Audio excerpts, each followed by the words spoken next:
하나님 말씀 받도록 하겠습니다. 신약성경 디모데후서 4장 19절로 22절에 있는 말씀까지 함께 받도록 하겠습니다.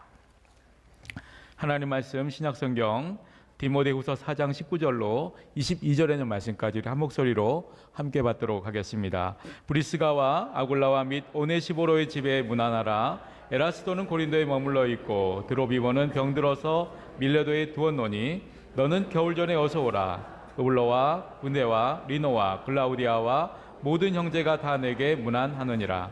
나는 주께서 내 심령에 함께 계시기를 바라노니 은혜가 너희와 함께 있을지어다. 아멘. 이 시간 호산나 찬양대 가님께 찬양 드리신 후에 다임사님 나오셔서 영적 회복 시리즈 18번째로 인생의 겨울을 맞기 전에 라는 제목으로 생명의 말씀 주시겠습니다.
할렐루야.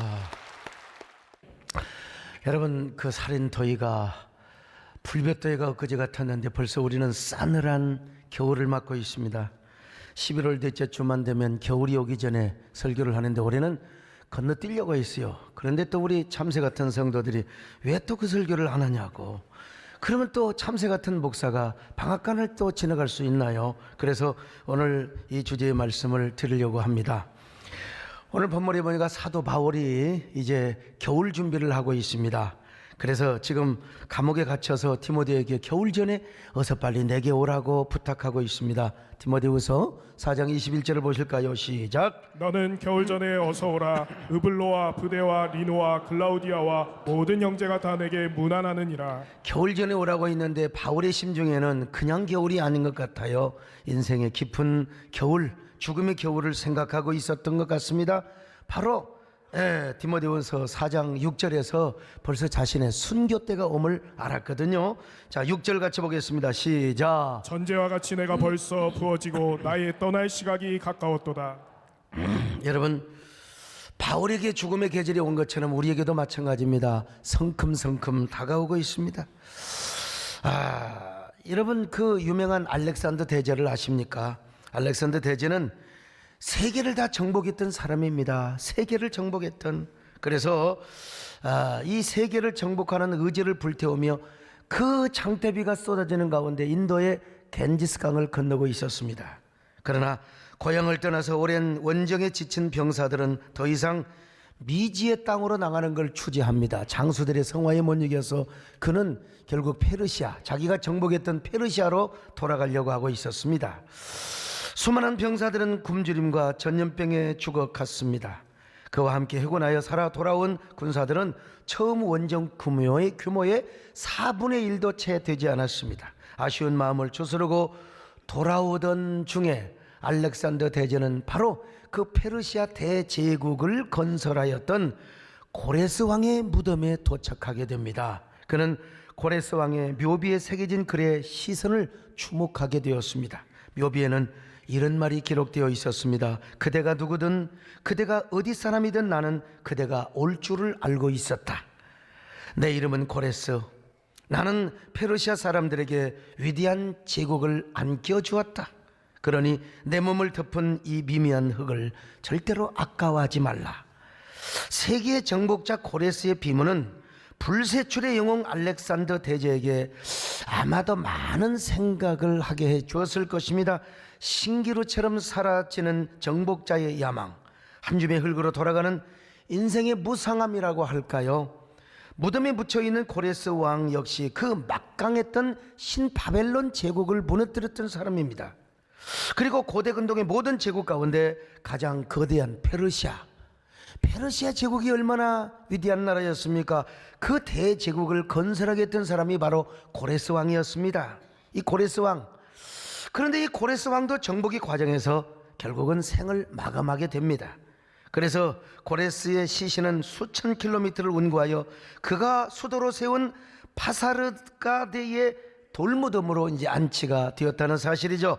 그런데 그 고레스 왕의 무덤 앞에 알렉산더 대제가 지금 서 있습니다. 세계의 영웅 알렉산더의 용명과 이력을 필적할 만한 군주는 고레스 이후에 누구도 없었습니다. 오로지 알렉산더 대제뿐이었습니다. 알렉산더 대제는 약관의 나이에 왕이 되었을 뿐만 아니라 그리스 모든 국가를 다 통일했고 그가 늘 꿈꿔오던 그 페르시아 원정에도 성공했으며 유럽과 아시아, 아프리카 원정까지 성공을 했던 위대한 대제였습니다. 그리고 그 제국 안에 거대한 헬레니즘의 문화를 건설했던 전무후무한 그야말로 독자자였죠. 하지만 그도 아라비아 원정을 부산하게 준비하던 중에 고열에 시달리면서 33세의 젊은 나이로 생을 마감하게 됩니다. 그의 죽음은 고대 근동의 장구한 역사, 제국의 역사를 마감하는 사건이 되었습니다. 그런데 알렉산더 대제가 죽기 전에 어떤 유언을 남긴 줄 아십니까? 나를 묻을 때에 내 손을 관 밖으로 빼놓아라. 천하를 손에 쥔 나 역시 죽을 때는 빈손으로 간다는 사실을 온 세상의 모든 사람에게 내가 말해주고 싶구나. 어쩌면 알렉산더 대왕은 자기보다도 먼저 세상을 정복한 고레스 왕의 무덤의 글귀, 묘비의 글귀를 보면서 아마 이런 유언을 기록했을지도 모르겠습니다. 천하를 손에 쥐고 흔들던 세기의 두 영웅 고레스와 알렉산더도 그렇게 허무하게 죽었다는 사실을 지금 말씀드리고 있는 것입니다. 제가 이런 내용의 이야기를 여러 번 말씀을 드렸지만 고레스 왕의 무덤과 연관되는 말씀은 오늘 처음으로 제가 드리는데, 이 책에서 제가 인용을 하였습니다. 아마 이 내용이 어디서 나와 있느냐, 바로 그 책은 우리 교회 연구 목사님이시요 그리고 총신대 신대원 구역학 교수 이성 목사님이 쓰신 왕의 명령이라는 책이 있어요. 이 서두에 이 내용이 나와, 야, 참 잘 연구했다, 좋은 이야기다. 영국의 엘리자베스 여왕을 아십니까? 그녀의 부귀 영화와 권력은 절대적이었습니다. 오죽하면 다른 나라 국가의 왕들이 폐하, 여왕이 다스리는 나라에는 태양이 지지 않는다고 찬사를 했습니다. 그녀는 지금 무슨 동대문시장, 남대문시장, 신세계백화점 할 것 없이 옷이 즐비하게 있는 시대가 아닙니다. 그럼에도 불구하고 수백 년 전 3,000벌 이상의 옷이 있었어요. 좋은 옷들이요. 셀 수 없는 금은 부화와 보석들이 얼마나 많았는지 몰라요. 그런데 그 보석함을 열면은 눈이 막 반짝해서 눈을 뜨기 힘들 정도로 과장이겠지만요, 그녀가 죽을 때 이렇게 외쳤습니다. 나의 모든 소유물을 잠시의 시간과 바꾸자. All my possessions for my moment of time.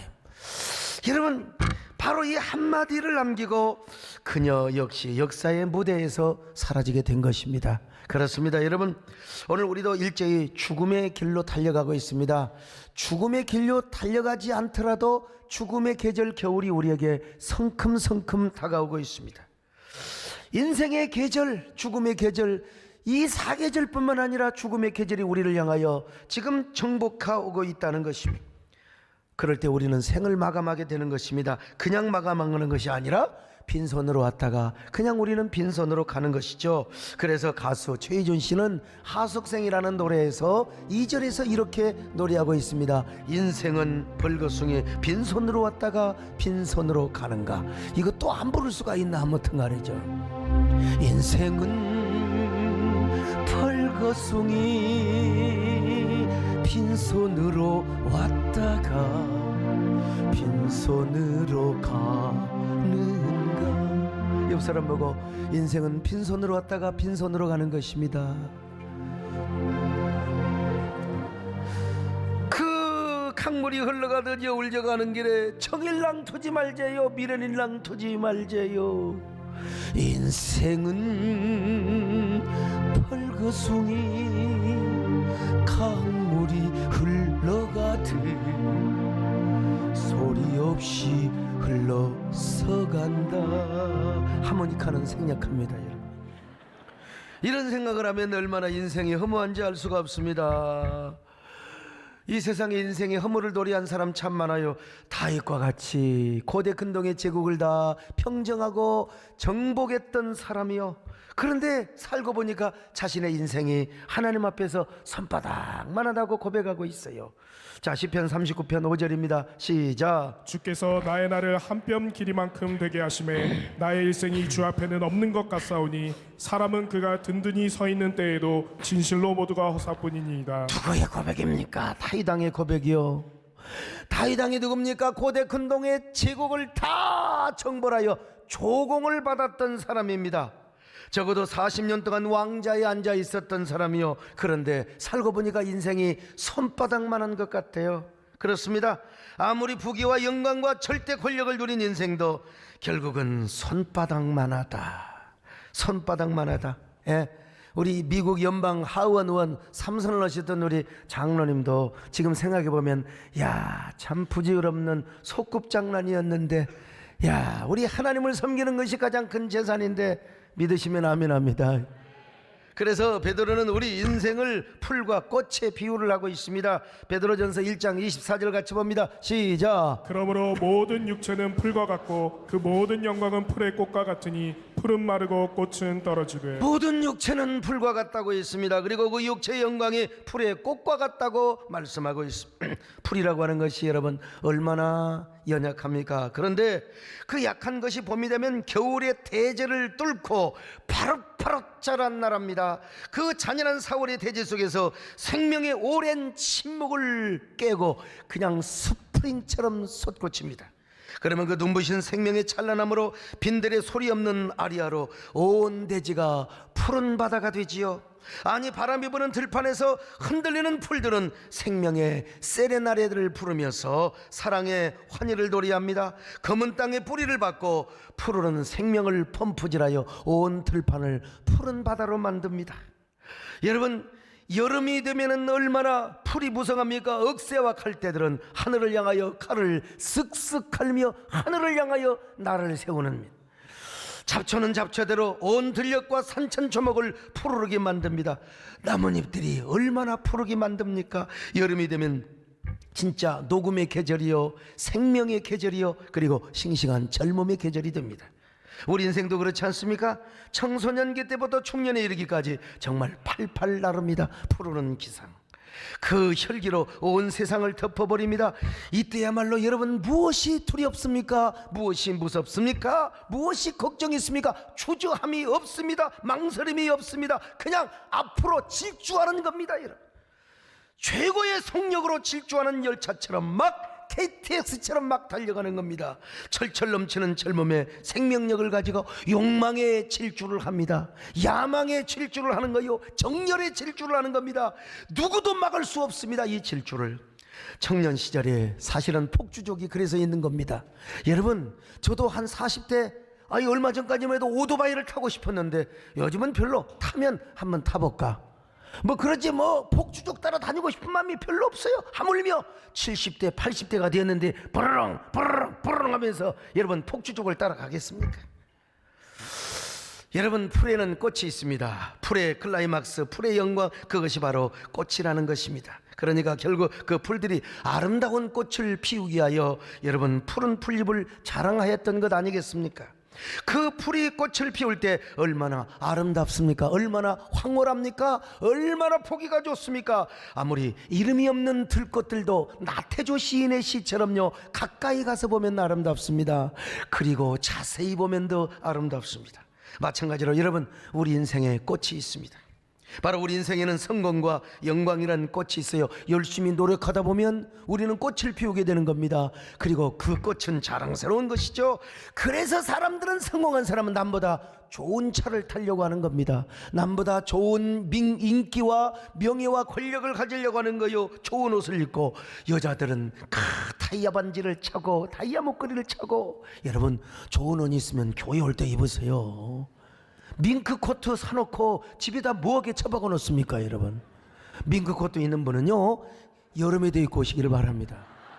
그 언제 입거다 여러분 죽을 거예요. 호피 있으면 여러분 꼭 다음 주에 입고 오세요. 사람은 누구나 다 자랑하고 싶은 거예요. 그러나 여러분, 성경을 보면요, 아무리 그 풀이 푸르고 꽃이 아름다워도 풀은 마르고 꽃이 떨어진대요. 아무리 억새계절한 넉새풀이나 칼대 잎사귀도 여러분 된설에 몇 번 맞으면 완전히, 그리고 겨울바람에 완전히 허리가 구부러지고 완전히 마디마디가 박살이 나버리게 되어 있어요. 여러분, 말라 삐뚤어져 버리게 되어 있는 거요. 이어령 교수님의 시처럼 비가 오면 풀잎보다 먼저 젖고 서리가 내리면 강물보다 먼저 오는 것이 바로 우리의 인생이요, 헛된 풀의 인생, 꽃의 인생이라는 것입니다. 여러분, 자, 그렇다면 아무리 우리의 삶이 성공과 영광이라는 화려한 꽃을 활짝 피워서 만인들이 애찬하고 만인들이 찬사하며 환호하며 박수를 친다 할지라도 그것들 역시 떨어진다는 것입니다. 그것들 역시 사그라진다는 거예요. 그 영광이 아무리 화려하다 할지라도 속히 지나가요. 그래서 야고보 사도가 이렇게 고백하지 않습니까? 우리의 인생은 아침에 보이다가 잠깐 사라지는 안개와 같은 것이라고. 자, 야고보서 4장 14절입니다. 시작. 내일 일을 너희가 알지 못하는도다. 너희 생명이 무엇이냐? 너희는 잠깐 보이다가 없어지는 안개니라. 여러분, 안개, 그럼에도 불구하고 안개와 같은 인생을 사는데 이걸 모르고 왜 그렇게 바쁘게 사는지를 몰라요. 이런 걸 보면은 우리의 삶은 날벌레와 같고 하리사리와 같다는 사실을 깨닫곤 합니다. 하루살이처럼 지금도 광화문, 명동, 세종로역에서 붐비고 분유하게 살아가는 사람 보세요. 왜 그렇게 바쁩니까? 무엇 때문에 심장의 고동소리는 지금도 팝이 뛰고 있습니까? 여러분, 무엇을 위한 분조요? 무엇을 위한 아우성이요? 무엇을 위한 바쁨이란 말입니다. 그렇게 바쁘게 살다가 여러분 잠시 재물을 쌓습니다. 명예와 권력을 얻습니다. 근데 그 재물은 정작 누 재물이 될 줄을 모른다는 것입니다. 누가 차지할 줄을 몰라 내가 죽고 나면. 이런 걸 생각하면 진짜 저도요, 수백억 수천억을 가진 사람을 봤지만은 하루아침에 물거품이 되는 걸 봐요. 하루아침에. 그러다가 왜 우리는 캄캄한 불 꺼진 종착역에 다다르기 때문에 그렇죠. 그래서 인생은 누구나 그 죽음의 절벽 끝을 생각하고 또 생각하면 헛되고 그리고 공허하고 모든 것이 부질없음을 느끼게 됩니다. 죽음은 우리의 인생을 한순간에 물거품처럼 만들어버리고요, 안개처럼 만들어버리게 되기 때문에 그렇습니다. 누구든지 그 죽음의 절벽 끝에 서면 다 죽음 앞에 백개를 들고 항복을 하며 투항을 하게 되어 있어요. 이것이 바로 뭐냐? 인생의 겨울이라고 하는 거예요. 겨울이라고 하는 거예요. 인생의 겨울은 누구나 찾아와요. 그리고 어이 없이 찾아옵니다. 오늘 좀 교회 왔는데 재수없이 이런 말씀 듣는다고. 오늘 적어도 여러분 12월이 되면 연말이 오는구나. 엊그제 우리가 연초를 맞았는데 성무영신 예배를 드렸는데 이게 바로 인생이구나, 지나가는 것이구나, 이걸 깨닫고 우리 모두 영적인 겨울 준비, 월동 준비를 차려야 될 줄로 믿습니다. 그러면 우리는 어떻게 월동 준비를 잘할 수 있을 것인가? 첫째로 우리가 예수를 믿어야지요. 예수 그리스도를 구주로 영접하는 것입니다. 우리 성도들은 다 예수 믿는 사람이요. 다 여러분 예수 믿으시면 아멘 하시기를 바랍니다. 예수 믿는 여러분에게는 죽음이 아니라는 사실도 믿으시기를 바랍니다. 죽음은 천국을 가는 과정이요, 계단이요. 천국의 계단. 옛날 우리 딸내미가 벌써 시집가서 애를 낳았는데요, 그때가 애가 중학교 다녔을 땐가 천국의 계단이 있어요. 그때 진짜 나 다른 거 다 몰라도 옛날 최지연이라고는 그 배우가 권상우에게 오빠 그러면요, 권상우가 응? 난 다른 거 몰라도 딸내미하고 가끔 봤는데 그것만 기억나요. 오빠 응? 근데 그분들도 다 중년이 되어버렸습니다. 여러분요, 이 천국의 계단, 죽음이라고 하는 것은 천국으로 가는 하나의 계단에 불과하다는 것입니다. 자, 그러니까 예수 믿는 사람들에게 인생의 겨울은 절망이 아니라 눈부신 희망이요, 거룩한 소망이라는 것이죠. 그러나 교회를 오긴 오는데 아직도 예수 믿지 않는 사람이 있을 수가 있습니다. 오늘 처음으로 교회 나온 사람 계시면 다 예수를 믿으셔야 됩니다. 여러분, 이 세상에 수많은 종교가 있어요. 다 악을 가르치는 종교는 하나도 없어요. 다 선을 행해요. 그러나 진정한 참된 종교는 뭐냐? 죄 문제와 죽음의 문제를 가르쳐 줘야죠. 죽음의 문제를 해결해 줘야죠. 여러분, 부처님도 공자님도 인간적으로 볼 때 성인입니다. 위대한 분입니다. 다른 종교의 교주라고 무시하면 안 돼요. 그러나 죄송하지만 죄 문제와 죽음의 문제를 해결하는 걸 제대로 가르쳐 주지를 못했어요. 요한복음 14장 6절입니다. 시작. 예수께서 이르시되 내가 곧 길이요 진리요 생명이니 나로 말미암지 않고는 아버지께로 올 자가 없느니라. 예수님뿐만이 아니요 베드로 사도도 이렇게 말했습니다. 하나님께서 천하 사람 중에서 구원받을 만한 다른 이름을 주신 적이 없다는 겁니다. 하나님께서 오직 예수 그리스도를 통해서만 구원을 주신다고 말씀하신 것입니다. 사도행전 4장 12절입니다. 시작. 다른 이로서는 구원을 받을 수 없나니 천하 사람 중에 구원을 받을 만한 다른 이름을 우리에게 주신 일이 없음이라. 그래서 우리가 예수님 때문에 이 자리에 나온 줄로 믿습니다. 스키장도 가지 않고 여러분 겨울산도 가지 않고 오늘 우리 모두 인생의 월동 준비를 하는 첫 발걸음이 무엇입니까? 예수 그리스도를 구주로 영접하는 것입니다. 인생으로 태어나서 가장 큰 축복이 무엇입니까? 예수 그리스도를 구주로 영접하는 것입니다. 할렐루야. 그러므로 이 자리에서 아직 예수님을 믿지 못한 분들 꼭 예수님을 믿으시기를 바랍니다. 아니 여러분, 이 방송 유튜브를 통해서 방송을 통해서 이 귀한 말씀을 듣는 여러분이요, 예수님을 믿지 못한 여러분이요, 혹시라도 믿지 않으신 분들 예수 그리스도를 구주로 영접하는 축복을 받으시기를 바랍니다. 두 번째로 마음을 다하고 성품을 다하고 힘을 다하여 하나님을 사랑하고 섬기며 사는 거예요. 이게 월동 준비입니다. 저는 신도시에 목회를 하고 살아가지만 제 삶의 성향은 항상 전원적이고 목가적입니다. 그래서 산행을 하는 것이 제 유일한 낙이요. 어제도 제가 어디 출판기념회 그리고 또 병문 다녀왔다가 7시가 넘어서 산을 다녀온 사람입니다. 여러분 잠바 입고 가서 잇몸 일으키기 딱 50개 한꺼번에 내가 하면 우리 비서들도 해야 돼. 어쩔 수가 없어요. 제가 60개를 안 하는 이유는 애들이 너무 젊은 애들이 힘이 없어가지고 말이에요. 턱걸이를 하고 말이죠. 저는 산이 좋습니다. 여름산도 좋고 가을산도 좋은데 겨울산은 겨울산, 눈이 오면 끝까지 무릎이 시리도록 계속해서 걷고 싶은 게 촌놈은 어쩔 수가 없죠. 지난 8월 달에 우리 윤덕구 안수집사님이 이제 국립공원 속리산 휴게소가 아니라 국립공원 거기 소장이세요. 거기 신방을 갔다가 비로 산장을 하루 저녁 자고 왔습니다. 여름인데 목가적 낭만의 분위기를 만들어주기 위하여 산장 주인이 모닥불, 모기불이죠. 여름에 이 모기불을 다 피워주는 겁니다. 그 모닥불을 바라보며 우리 장로님들과 부목사님들 3시 반, 4시까지 잠을 안 자고 이야기가 끝이 없는 거죠. 계속해서 이야기했어요. 우리들의 이야기는 끝이 없어요. 끝이 없어요. 그런데 새벽녘이 되니까 이제 모닥불도 다 꺼져가는 거예요. 우리도 잠자리에 들었습니다. 그때 그런 생각이 들더라고요. 그래 인생은 연기 속에 죄를 남기고 말없이 사라지는 모닥불과 같은 거야. 이런 저는 목가적 삶을 즐기기 위해서 서재의 벽난로를 제가 설치해 놨거든요. 그래서 첫눈 오는 날 제가 여러분 주보에 쓴 글대로 정말 난로피를 피우고 고구마를 구워 놓고 오는 사람 주려고 별로 오지를 않더라고. 문자가 와도 교회로 오세요 그랬더니 내가 거짓말하는 줄 알고 그래서 꾼 고구마 제가 다 먹었습니다. 그날은 밥을 안 먹고요.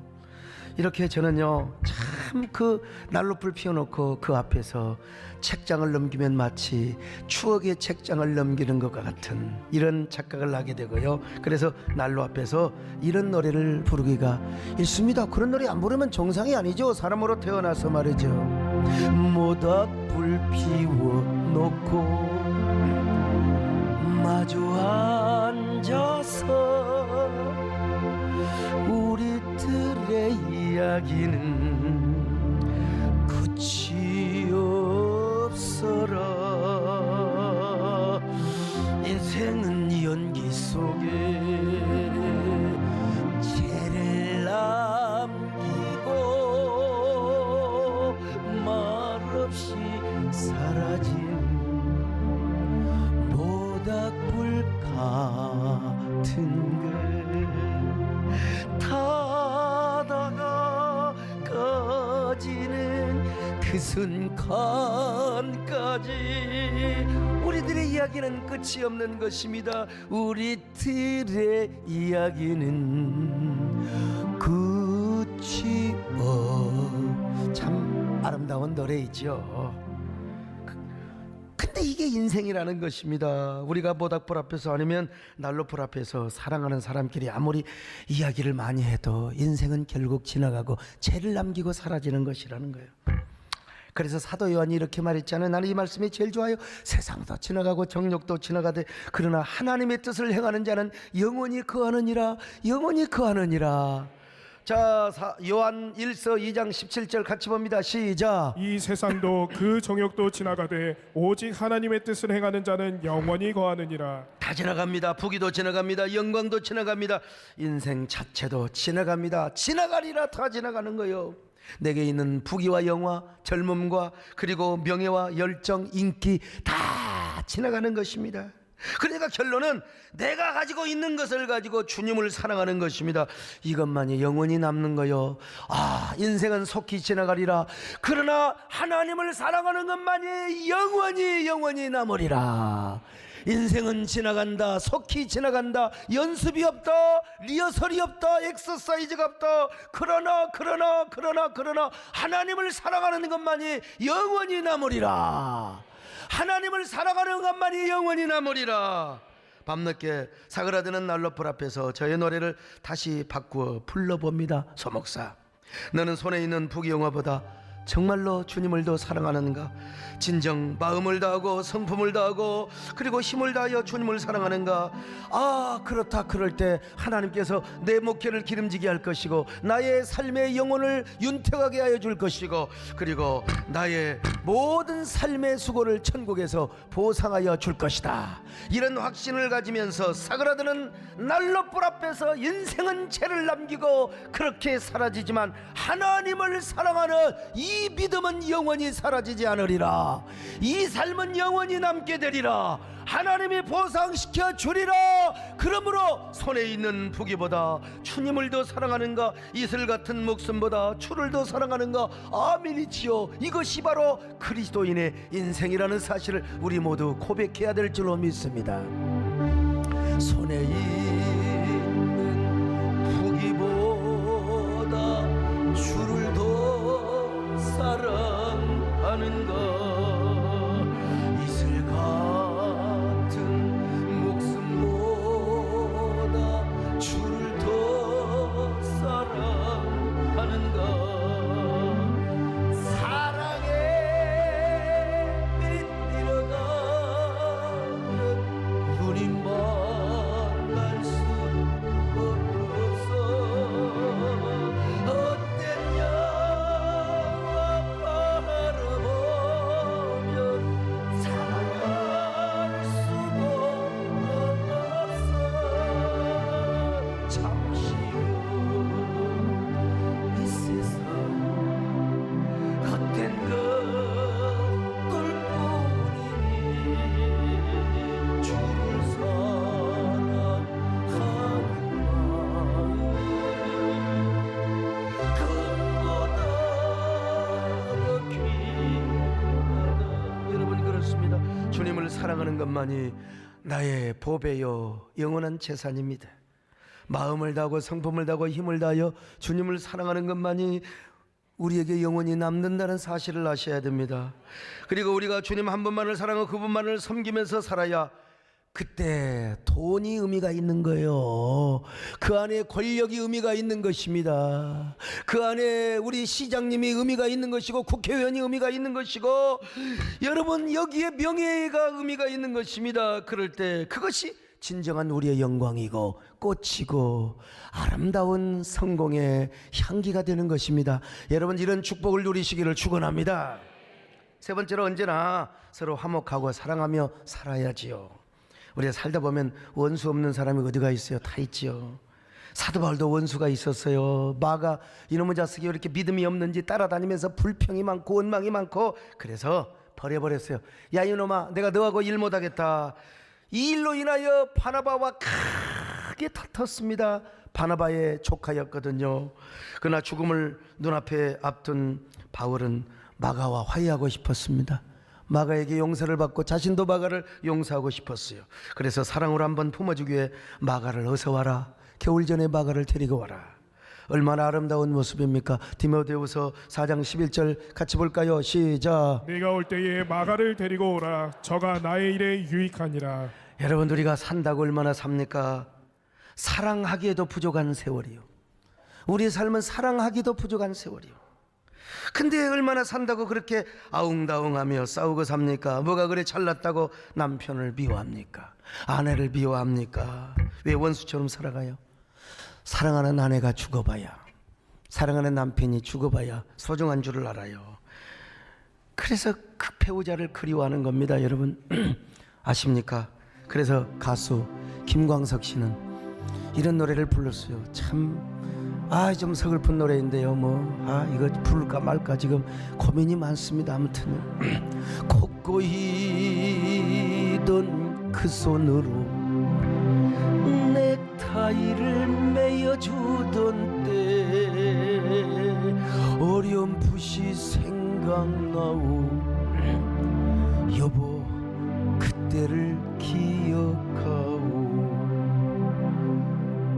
참 서글프죠. 우리 이만창 장로님도 어쩔 수 없이 생각 안 날 수가 없어요. 김문기 장로님 눈물 날라 그래 지금. 저 울지 마. 아무튼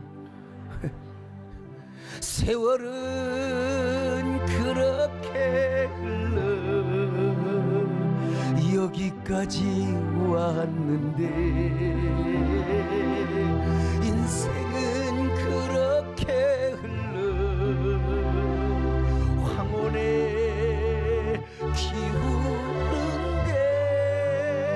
기우는데 다시 못 올 그 먼 길을 어찌 혼자 떠나려 하오 여기 날 홀로 두고 여보 왜 한마디 말이 없소 여보 안녕히 빠이빠이 잘 가시게 이런 이야기를 듣고도 계속해서 싸우시겠습니까? 남편 미워하시겠습니까? 아내를 미워하시겠습니까? 교회도 마찬가지요. 일하다 보면 저거 원수, 세상에 저 원수 맨날 여러분 이게 우리 속에 자존감이 결여되면 맨날 상대방을 의식하고 막 그냥 누가 나를 어떻게 평가하고 보는가 여기에 관심이 많아요. 여러분 아닙니다. 주님의 사랑을 넉넉하게 받고 사명을 제대로 감당하는 사람은 그런 거 없어요. 질투할 것도 없고요, 미워할 것도 없어요. 우리는 언제나 화목하게 살기를 바라는 것입니다. 우리 모두 주여 화목의 은혜를 더하여 주시옵소서. 아멘. 서로 믿음 안에서 서로 소망 가운데 서로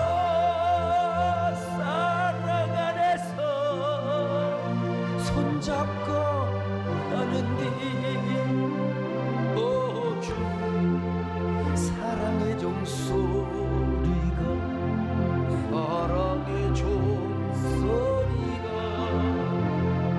이 시간 우리 모두를 감사하게 우리 옆 사람 보고 손을 한번 잡읍시다. 여자건 남자건 괜찮아요. 서로 믿음 안에서 손잡으라니까요. 서로 사랑하면서 서로 사랑 안에서 손잡고 가는 주 우리 이동섭 장로님은 사모님에게 권사님에게 고생이 시킨 게 미안해갖고 막 지금 울고 있어요. 내 종소리가 이 시간 우리 모두를 감사하게 하여 주소서. 네 번째, 하나님이 주신 사명을 붙잡고 사명 따라 살아야 합니다. 여러분 사명이 언제나 있는 게 아닙니다. 사명도 때가 있어요. 그러므로 우리는 사명을 연기해서는 안 됩니다. 연기. 사명 감당하는 것을 미루어서도 안 됩니다. 사명은 지금 감당해야 됩니다. 많은 사람들이 너무나 사명을 연기하고 미루는 경우가 많아요. 그래서 야고보서가 이렇게 얘기했다니까. 자, 야고보서 4장 13절로 14절 같이 봅니다. 시작. 들으라 너희 중에 말하기를 오늘이나 내일이나 우리가 어떤 도시에 가서 거기서 1년을 머물며 장사하여 이익을 보리라 하는 자들아 내일을 너희가 알지 못하는도다. 너희 생명이 무엇이냐? 너희는 잠깐 보이다가 없어지는 안개니라. 당시도 똑같았어요. 사업하고 장사하는 사람들 주의 일 하라니까, 전도하라니까, 11조 하라니까, 주일 성수하라니까, 제가 몇 년 동안 어느 도시 가서 돈을 이렇게 벌겠습니다. 그리고 나서 내가 일정한 목표를 달성하고 나서 내가 선거대하고 내가 11조하고 내가 전도하고 내가 사명을 감당하겠습니다. 여러분 뭐라고 말합니까? 야고보 선생님이 아이고 너희 인생이 무엇이냐? 아침에 잠깐 보이다가 사라지는 안개야. 언제 죽을지 몰라. 사명 연기하면 안 되는 거야. 지금 해야 돼 그러는 거예요. 여러분 사명은 지금 감당해야 될 줄로 믿습니다. 언제 하나님이 불러가실지 모르거든요. 혹시라도 아이고 여러분 주일 성소 때 먹고 11조 때 먹은 사람들 가슴을 치면서 여러분 자성하시기를 바랍니다. 그리고 여러분 회개하고 열심히 사명 감당하며 몸된 교회를 잘 세우셔야 됩니다. 교회를 세우는 일. 자, 우리 이동섭 장로님은 세상에 대한민국 국회의원으로서 최초로 아니 거기요 인권위원장에게 설전을 하는데 제가 볼 때는 판정승을 하신 거예요. 아니 그거 시도하는 것 자체가 완벽한 승리죠. 이 일로 많은 공격도 받았습니다만은, 그러나 여러분, 국회의원으로 태어나서 한 남자로 태어나서 내가 배지 달 때에 적어도 인권위원장에게, 여러분 우리 동성애 그냥 반대하는 게 아닙니다. 동성애들 사랑해야 됩니다. 이거 진짜 입에 붙은 말이 아니에요. 그러나 동성애를 반대할 수 있는 자유도 있는 거죠. 내 자녀 동성애 잘 하지 말라고 교회에서 가르칠 수 있는 게 이런 자유 아닙니까? 특권 아닙니까? 자유 대한민국에서 말이죠. 오늘 전부 다 동성애자들인 거 아멘을 안 하시네?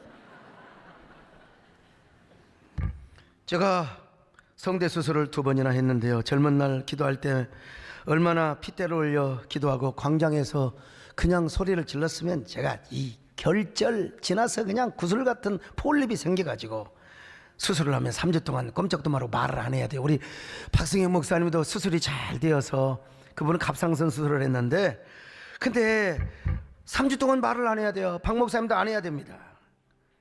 낮에는 말을 안 하는데 저녁이 되면 말을 해보라. 저녁이 되면 꿈을 꾸면 할렐루야, 꿈속에서 하나님 살아계십니다, 언약의 하나님이십니다. 그러면 막 집사람이 놀래가지고 막 흔들어 막 깨워요. 그래도 제가 소리를 질러요. 그 언약의 하나님 앞에 충성하고 헌신한 자마다 하나님이 반드시 보상해 주십니다. 할렐루야. 네, 그랬어요. 그러면 우리 집사람이 막 뺨을 때리는 거예요. 정신 차리라고. 지금 당신 성대 수술했어? 일어나가지고 왜 뺨을 때려? 이 여자요. 그러고 보면 이제 정신이 들어요. 내가 말 안 해야 되는데. 여러분, 대한민국에요, 뺨 맞아가면서 설교하는 인간은 저밖에 없습니다. 근데 하나님의 은혜로 이렇게 끄떡없이 강단에서 설교를 하고 있으니 여러분 얼마나 감사합니까? 우리 그리스도인은 사명에 살고 사명에 죽습니다. 우리 남진 장로님은 홍보 장로로 오늘 손주까지 아들까지 데려왔는데 똥 싸러 갔네요 지금 매가요. 근데 홍보 장로 시켜놨더니 가는 데마다 하나님 전하고 예수님 전해서 얼마나 교회 다니는 장로님이라고, 이거 연예인으로서 하기가 사실 쉽지가 않습니다. 하면은요, 짧은 인생, 속히 지나가는 인생, 연습할 수 없는 한 번뿐인 인생을 우리는 불처럼 살아야 합니다. 타오르는 불처럼. 우리 모두 사명의 불, 열정의 불을 태우며 살아갑시다. 우리가 사명의 장작개비가 되어서 한 줌의 재가 될 때까지 타오르고 타오르는 게 여러분 우리 그리스도인의 월동 준비입니다. 이런 사람은 영원히 거합니다. 이걸 생각하면서 제가 불의 사연이라는 시를 한번 써봤어요. 불의 사연. 홀로 타오를 수 없습니다. 장작개비가 되어 내 곁으로 와주세요. 나는 당신을 품에 안고 바람을 기다립니다. 당신은 바람이 불면 재가 될 줄 알면서도 내 품에 안긴 채 바람을 기다립니다. 나는 불, 당신은 어느 겨울 숲에서 꺾여 내게로 온 장작개비. 나는 당신의 차가운 몸을 껴안고 바람을 기다립니다. 여러분, 우리 모두 사명의 불이 됩시다. 아멘. 사명의 장작개비가 됩시다. 지난주에 우리 배장용 장로님은 3명 전도 있다고 그랬더니 오늘 또 칭찬받으려고 5명을 전도해버렸어요. 이야, 이렇게 칭찬이 좋은 거예요. 다음 주는 또 10명 데려올까 싶어서 걱정. 그럴 때 여러분, 우리의 성공, 부귀영화도 의미가 있는 것입니다. 이런 사람이 바로 월동 준비를 잘하는 거예요. 그런 저와 여러분 되시기를 주님의 이름으로 축원합니다. 축원합니다. 하나님 아버지 고맙습니다. 감사합니다. 우리 모두 이런 축복의 사람들이 되게 하여 주시옵소서. 월동 준비 잘하는 저희들 되게 하여 주옵소서. 인생의 겨울 준비를 잘 맞게 하여 주옵소서. 영원히 지나가지 않는 인생, 영원히 거하는 인생으로 천국에서도 그런 삶을 보장받게 하여 주시옵소서. 예수님의 이름으로 기도드렸나이다. 아멘.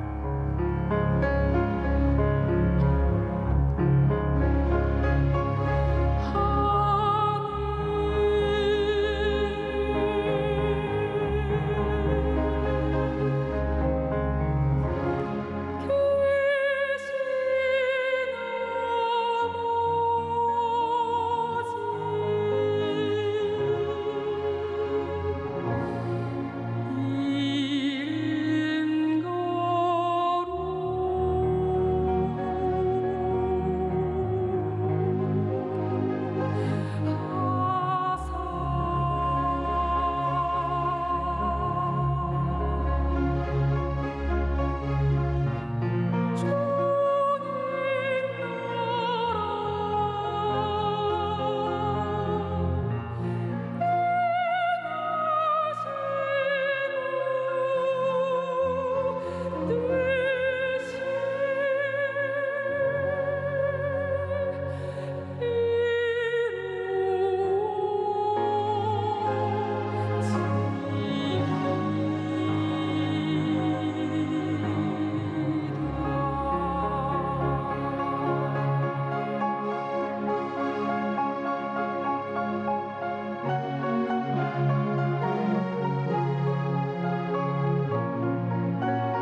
들게 마시고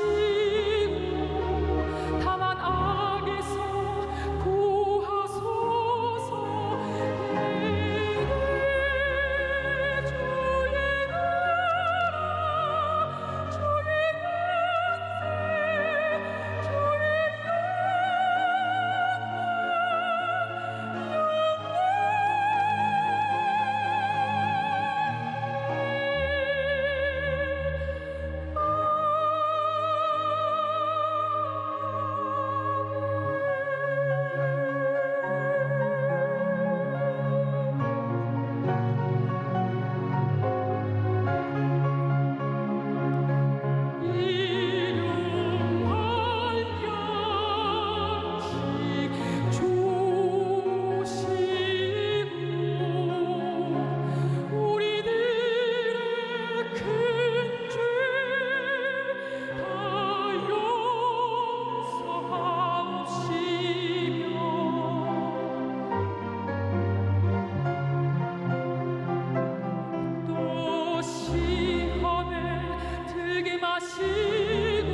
네.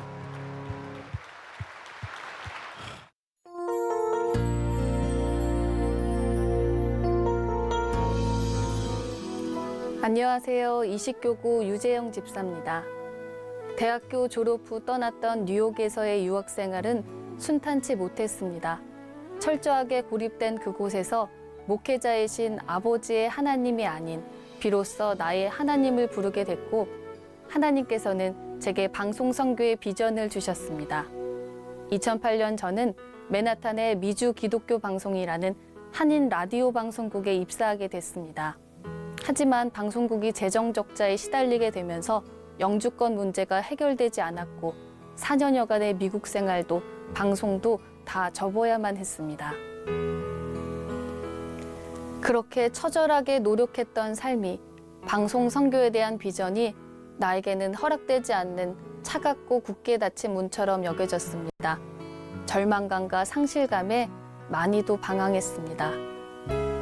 그래도 한 가지 의지가 되었던 것은 이 문제를 놓고 기도하던 중 어떤 분께서 한국에 너에게 예비된 곳이 있고 그곳에서 너의 비전이 있으며 그곳에서 뜨거운 성령의 역사가 있을 것이라는 권면이었습니다. 그런데 이보다 더 어려웠던 것은 바로 쌍둥이 같은 18개월 차 연년생을 키우는 육아였습니다. 도움받을 곳 하나 없이 홀로 육아의 짐을 진다는 것은 심적으로나 육체적으로 너무나 힘든 일이었습니다. 내 아이들을 어떻게든 내 힘으로 키워보자 마음먹어도 금세 지쳐버리는 마음과 육신을 보며 결국 또 하나님께 무릎 꿇고 기도할 수밖에 없었습니다. 그때 제가 만났던 것이 바로 우리 새에덴 교회였습니다. 담임 목사님께서 선포하시는 축복의 명문가를 이룬다는 소망이 우리 가정에 꼭 이루고 싶은 비전으로 다가왔습니다. 그래서 그 가치를 실현하고 있는 쉐마키즈 선교원에 4살이 되는 첫째 아이를 꼭 보내고 싶었습니다. 제가 사는 지역까지 선교원 차량이 지원되지 않아서 망설이게 됐지만 믿음의 결단을 한번 해보자라는 생각이 들었습니다. 운전도 하지 못했지만 급하게 연수를 받고 아이들의 등 하원을 위한 중고차를 사서 매일매일 운전을 하게 되었습니다. 쉽지만은 않았지만 내가 수고롭더라도 우리 아이들이 어려서부터 하나님을 배우며 신앙의 절대 가치를 배우고 자랄 수만 있다면 내가 아이들에게 해줄 수 있는 최고의 선물이 아닐까 생각했습니다. 정말 꿈꿔왔던 대로 하나님의 사람으로 자라나는 첫째를 보며 너무 만족스러워서 둘째 딸아이 또한 성교원을 꼭 보내고 싶었습니다. 첫째를 등원시킨 후 곧바로 1층 비전홀에 가서 오전 시간을 기도하는 시간으로 채워갔습니다. 하나님께서는 그렇게 기도하는 중에 감정평가사인 남편이 총무이사로 승진하게 돼 재정적인 환경을 축복해 주셨고 아이 둘을 성교원에 보낼 수 있도록 인도해 주셨습니다. 아이들을 성교원에 보내고 홀로 수요 예배 드리는 시간이 정말 신이 났습니다. 무엇보다 담임 목사님의 주옥 같은 설교를 통해 영혼의 심폐소생술을 받는 듯 멈춰버렸던 내 열정이, 잃어버렸던 비전이 다시 살아났습니다. 담임 목사님께서 일사각오의 신앙으로 하나님 나라 영광성을 위해 쉼없이 달려가시는 모습을 보면서 포기하고 안주하려 했던 내 신앙이 한없이 부끄러워지고 나도 새 에덴에서 도움이 되는 사람이 되고 싶고 축복의 기준에 맞는 사람이 되고 싶었습니다. 그렇게 축복의 사람을 꿈꾸기 시작할 때 하나님께서는 제게 순장과 전도 총무의 사명을 주셨습니다. 그리고 저는 올해 받은 약속의 말씀대로 새 에덴에서 시간과 물질, 몸에 있어서 하나님께 최선, 최고의 것을 드리고 힘에 지나는 헌신을 드려보자, 사명의 길을 걸어보자는 마음이 들었습니다. 사실 그렇게 살면 내 자신과 내 가정이 피폐해질 줄 알았는데 오히려 더 풍성하게 채워졌습니다. 그리고 다시는 쓸 일이 없었을 것 같던 방송의 경험도 새 에덴의 뉴스로 전해지고 있습니다. 가장 감사한 것은 아이들이 새롭게 단장한 쉐마키즈 놀이학원에서 더 풍성한 은혜를 누리고 있다는 것입니다. 신앙은 물론이요, 하나님이 창조하신 자연을 만끽할 수 있는 숲체험과 글로벌 리더를 양성하기 위한 스피치, 영어 교육은 물론이요, 이전보다 전문화된 교육을 통해 세상과 구별된 아이들로 자라고 있습니다. 가장 가치 있는 것은 세상을 변화시키고자 하는 축복의 비전을 이 어린 아이들이 함께 꿈꾸고 바라며 달려가고 있다는 것입니다. 그렇기에 훗날 우리 새 에덴 쉐마키즈 출신들이 세상을 변화시킬 능력의 사람이 되길 꿈꾸며 기도하고 있습니다. 이처럼 부족한 저와 우리 가정에 은혜를 베풀어 주신 하나님께 이 모든 영광 올립니다. 감사합니다. 감사합니다.